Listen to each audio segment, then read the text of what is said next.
welcome back to my channel. So we've got another weekly haul for you guys. I'm so excited. As you can see from the title, there is finally a very special fragrance in my life, and though it's not a full bottle, you guys will have known if you've been watching me how long I have been searching for this. So I was very, very happy to get a decant, and I have 5 fragrances to show you guys, but honestly I'm going to show this one first. I won't make you wait because I think collectively we have waited long enough. So this is a Zara fragrance. This is Bergamot and Leather Spritz. I've got a 10 ml, I think, decant here. And you guys, I have traversed more than one country. I have looked at any place that they would even possibly sell this. I have talked to Zara herself. No, but I've talked to like many people at Zara. And they were just sold out. And it's the only fragrance from the Zara Jo Malone collaborations, all her collaborations, that I was missing. Like, I could not even find a rollerball. And honestly, the rollerballs I think are 10 ml anyways, 10 or 15.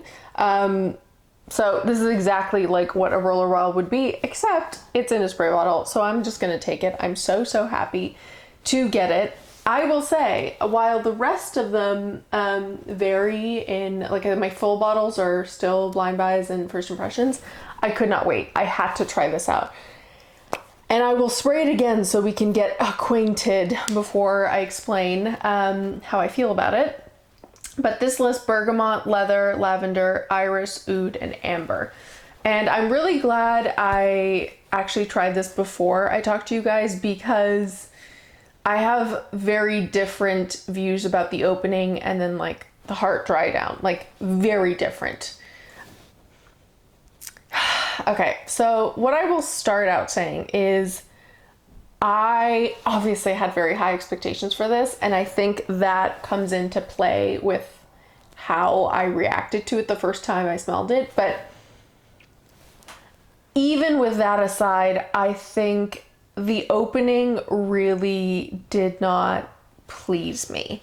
I was a bit taken aback the first time. Like, now smelling it, I can appreciate it, I suppose, a little bit more, but the opening I just don't like. I really don't like the opening of this fragrance, and I think it's because when there's citrus mixed in with leather and oud, I find that to be a difficult combination. Citrus and oud in particular, but citrus and leather as well. And I just feel like it starts to smell a little bit like, honestly, it reminded me of this like very authentic henna mix that like my mom used to put in my hair when I was really young, and it didn't smell good. Henna doesn't really smell good, especially if you've got long, thick hair and you're just smelling it for like hours. It kind of smelled like that, and I didn't want that in a fragrance, you know? So I was really surprised, because I think this is supposed to remind people of Dior, like Dior Intense, or one of the Dior fragrances for men that people really love. There's just so much hype around this, and I hyped it up, that the opening just really isn't there for me. I will say the heart or dry down, like after that opening subsides, it kind of becomes a little bit less of that mix of the dark leather woodiness and citrus, and it just becomes more of like a woody, slightly powdery vibe, which I think is the iris really helping. And then I do like it. And overall, I would say, because the fragrance smells much more, or it smells a lot longer, like the heart and dry down, obviously, I would say I'm happy that I have it, but it was a little bit of a letdown because of the opening, and also the like wild search to get this one. I am really surprised though at or like her take on this, because usually like this is a really out of her wheelhouse, I would say, Jo Malone, especially for the Zara collabs. I feel like this one's really quite unique, and I will give her props there. and definitely not just like a safe generic floral, which she seems to like sprinkle in every collection, like at least one. Like, I will give props there. So that is Bergamot Leather Spritz. I wanted to get that quickly to you guys, number 1 out of 5, so that, you know, I'm not tempting you guys with that, because I know we've waited long enough. But then we've got many a fragrance. So I will move on. I've got 2 samples and 2 full bottles. I'll just go back and forth, I think. I was really searching for this, you guys. So if you're Canadian, then you might not know, or you may know, that the Yes I Am by Cacharel fragrances are making an appearance in the 1999 shelves. And I've been on the hunt for them, because ever since I got Yes I Am Pink First in Portugal this summer, I've been really interested in getting all 4. And so I got Fabulous, Yes I Am Fabulous maybe 2 months ago. And so I'm missing just this one, the original, and Glorious, I think, the more nudie one. And I found this one finally. It's been really hard to find. Some people find them right away. Mine have not been showing up. So this lists a lot of notes, and I'm really excited to smell this one. And this lists raspberry, mandarin, bergamot, lemon, gardenia, ginger flower, amber, jasmine, rose, orange blossom, milk, caramel, vanilla, cardamom, tonka, coumarin, benzoin, cedarwood, and sandalwood. So here's what she looks like. They all look relatively similar. I mean, it's pretty much like the same bottles, just different colors. And this is the original. So we will get to it. If I ever find the Glorious, which I do want to find on the 1999 shelf, then I will definitely do kind of like a collection review of all 4, because I think it'd be really interesting to do one, and I've gotten into it, and I know a lot of people have gotten into these fragrances recently. Wow. There is something so familiar about this, not in terms of a fragrance, but something really like nostalgic. This one does smell a little bit lipsticky, and they don't all smell lipstick. They're usually like supposed to be a little bit lactonic or gourmand. There's almost something, I don't know. Okay, so there's ginger flower in this, which is honestly a really underrated favorite note of mine. I'm really into it. Every time a fragrance has ginger flower, I've really found myself drawn to it. I'm thinking of Olympia Eau Légère in particular. I love. But yeah, I love that. It definitely has that sort of ginger flower, almost like salty vibe to it. Ooh, it's really beautiful. There's also like, I get a really nice kind of like vanilla tonka. I like it. Yeah, I'm really excited to wear this one. I'm really excited to have it as part of my Yes I Am collection, because I'm only missing the one now. And I am thinking that I've heard Glorious is like a lot of people's favorites from the whole line. So okay, anyways, I really like this. To me, it kind of has a slight, it's hard to say, but it has like a slight juiciness to it, but I really pick out ginger flower, maybe a little bit of like orange blossom, and then kind of like an amber vanilla tonka. Yeah, I really like this. I cannot wait to wear it. I think it's a really nice one to actually wear around the holidays for me. Because these kinds of ginger flower scents they just make me happy. Like, they get me really like energized and excitable. And even though it's not like a Christmassy scent, I love wearing these ginger flower scents to like social gatherings and parties and stuff. So yeah, that's Yes I Am, the original by Cacharel. Okay, so now we move on to another sample. And this one actually is a sample I was gifted, and I'd never heard of this house before, and I was so interested to try them out when I looked them up, because the house is called Label. They're a niche house, and it's a Spanish niche house, which you guys know I love Spain. I absolutely adore that country, and I was already intrigued. They're from Tenerife, I believe, so one of the Canary Islands, and you can order them around the world on their website. But especially if you're from Spain or the EU, they have even better like shipping deals from what I could see. And this one's amber and rosewood. They have a whole bunch of fragrances, and I was really, really excited to try this one out. So this has nutmeg, lemon, bergamot, rosewood, oud, cedar, amber, vanilla, benzoin, and sandalwood. And I have tried this one before, but again, I'm going to spray it over here. I feel like I'm already going through it so quickly, and okay, I don't want to. So this is what I'll say about this, because when I first smelled it, I was like, oh, okay, interesting. It's just not for me, but I'm glad I tried it out because they're pretty expensive. And it's a niche house, and I probably wouldn't have gotten to try it out, obviously, in person, and I'd have to blind buy if I wasn't sampling. So I tried this, I think yesterday or the day before, and I wore it for a very long time. I did kind of like a half-day wear test before I went to sleep. And at first, it just kind of rubbed me the wrong way. A little bit like Bergamot Leather Spritz. I felt like the woods and citrus were just competing with one another in a way that obviously my nose doesn't agree with. But as it started to rest on my skin, there was something really just interesting and particular about the scent. It started to smell very classy to me, not in like a regular or more normal, like business formal classy way, but in a way where if this was like your signature scent, I always envision that, like what would I think about a person if this was their signature scent? And I think it's like a really unique person, I feel like, would wear this, and I started to like it more and more. Like every minute that went by, I was like, wow, this is actually really interesting. It's really unique. I feel like it's got a bit of a masterpiece quality to it, and I'm actually going to recommend this to some of my Spanish friends still in Spain because I think they would really, really like this scent.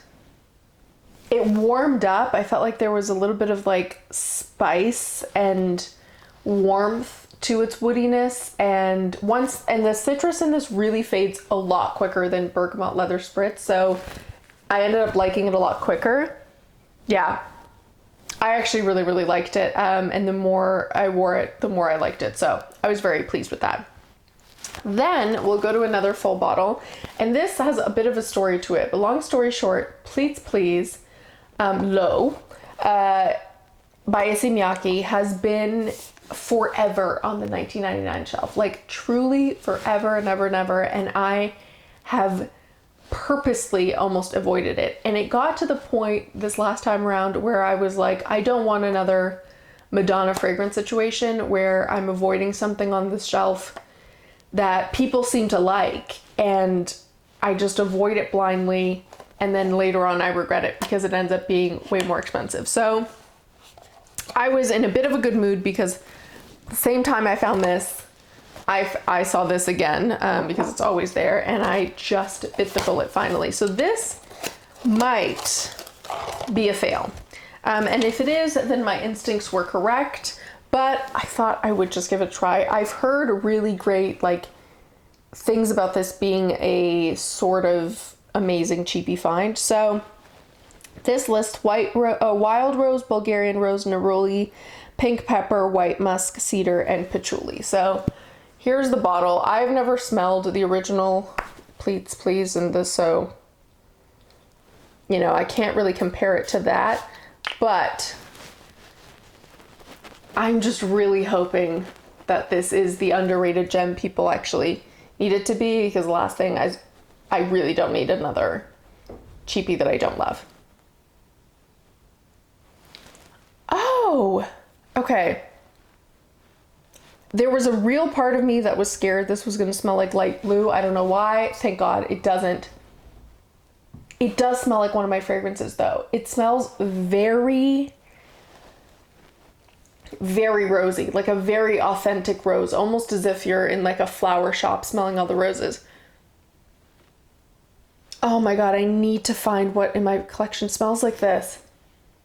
It smells very realistic. I think it's reminding me of a bit, it doesn't smell identical to it, but it's reminding me of a bit of Cartier Carrot, because that's a very floral fragrance as well. I think it's got like one flower for each color of the rainbow. That's why it was like named Carrot and everything, whatever. There's a whole story there, but it's reminding me a little bit of that. It's also reminding me of a Jo Malone fragrance, probably one of her rose ones. Okay, it's nice. I'm happy it doesn't smell like light blue.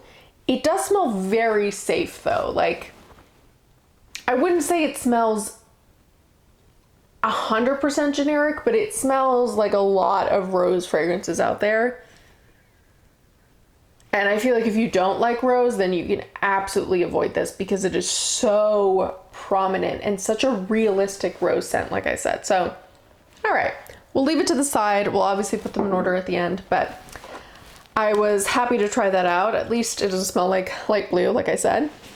And the last one's another sample I got, which is Bulgari Man Wood Essence. And this lists orange blossom, neroli, bergamot, cedar, cypriol, woody notes, musk, ambergris, amber, and leather.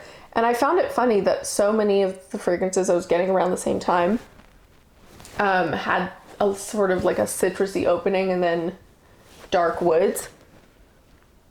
So I tried this and I actually ended up immediately feeling like, again, the opening of this was better than Bergamot Leather Spritz. However, it then gets a little bit more generic smelling and kind of smells like your everyday run-of-the-mill men's fragrance. This is a lot more male leaning, whereas I feel like Bergamot Leather Spritz and Amber Rosewood are completely unisex. And because this is a better opening, you'd think, or a safer opening, you'd think I'd be more into this, but then it just turns like so many other fragrances in the game. And so for me personally, it's less likely to warrant a full bottle.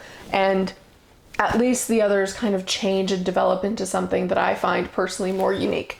However, I would say, if you are looking for a Bulgari fragrance or a men's fragrance for someone where you aren't really sure of their taste, this seems like an easy gift giving option, because it just, like, I'd find it hard for a man to find this one in any way displeasing or difficult to wear, even if it's not their type. It's just a really like mass appealing scent, I find, by Bulgari. So that's Bulgari Man Wood Essence. Okay, so we are here to put them in order, and honestly I found it pretty easy this time around, which always makes me feel good when I feel like I've got a good handle on things. In last place, in fifth place, I would put Pleats Please.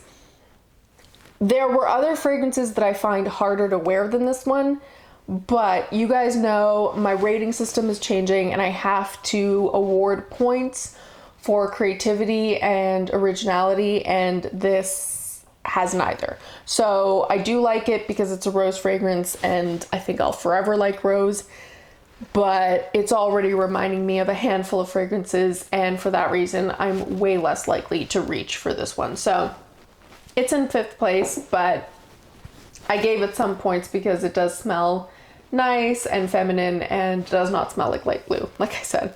So in fourth place, I actually put Bulgari Man Wood Essence. It, again, does smell safer than some of the others, but same sort of story as Pleats Please, except a men's version, and I prefer this scent over Pleats Please 100%. So it had the kind of edge up on Pleats Please, but not really the others, and I think it would be a really good gift, like I said. In third place, Bergamot and Leather Spritz. Now on my hand, the opening has definitely subsided, and it's a lot more woody and powdery, and it is nice. I think I'm gonna have to deduct points for the hype around this one, both externally and my own.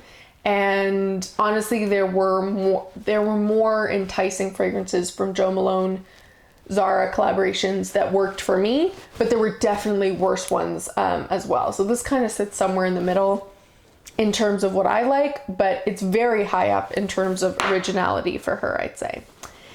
In second place, and a close second actually, is Label's Amber and Rosewood. I surprisingly am so into this one. I can't describe it. It's not my usual scent, so if you think you might like it because you usually agree with me, it's kind of out of left field for me, and I like it for that reason as well. I think it's really interesting. I think they did a really cool job, and I'm interested to try more from the house. And then in first place, I had to give it to Yes I Am by Cacharel. Oh, just so juicy, beautiful ginger blossom, or ginger flower, I should say, and kind of like a vanilla tonka. I love this Yes I Am series or collection is just surprising me every time, and hopefully I can pick up Glorious one day as well. So I hope you guys enjoyed this video. As always, leave me in the comments below which one of these fragrances you've tried or you'd like to try. I'd love to hear from you. Don't forget to subscribe, follow me on Instagram, and I'll see you next time. Bye!